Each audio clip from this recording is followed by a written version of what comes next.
pour savoir ce qu'on allait pouvoir mettre comme scène au fond. Et on a envoyé des plongeurs prendre les mesures du bassin au fond du bassin parce qu'il n'y a pas de mesures existantes. Donc voilà, il y a tout ça, on a dû s'adapter sur plein de choses.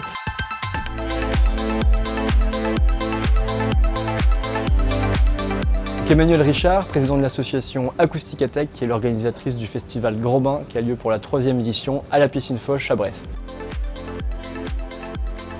On a commencé, nous, en tant que bande de copains, à faire de la vidéo d'abord, ensuite des soirées en partenariat avec la mairie de Brest. Et au fur et à mesure, on s'est dit on a l'air insolite quand même pour faire quelque chose d'assez chouette, de passer à l'étape supérieure.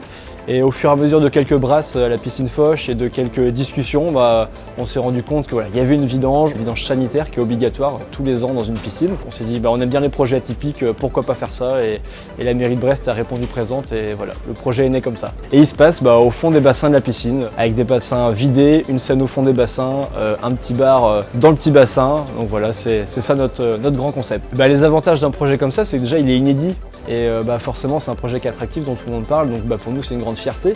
Les inconvénients forcément c'est que c'est quand même un lieu qui n'est pas fait pour ça, donc qui est difficile à dompter. Je me souviens sur la première édition, quand on a pensé le projet, le bassin était en eau forcément, et il fallait qu'on prenne les mesures pour savoir ce qu'on allait pouvoir mettre comme scène au fond.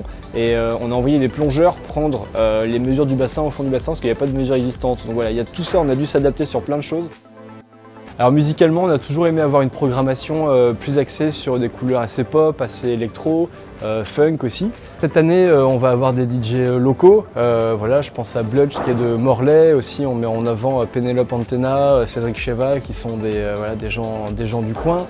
Des groupes live aussi. Il y a 80 notamment qui va venir pour nous faire une grosse session de disco, funk, punk. Donc voilà, 6 personnes sur scène et ça c'est quelque chose, c'est un format qu'on n'a pas encore eu en fait à Grand Bain. Et voilà, on finira en clôture le samedi soir avec The Superman Lovers qui est un DJ incontournable de la French Touch. Voilà, c'est vrai que le public a répondu encore une fois présent cette année et j'espère qu'il répondra présent pour plusieurs années encore.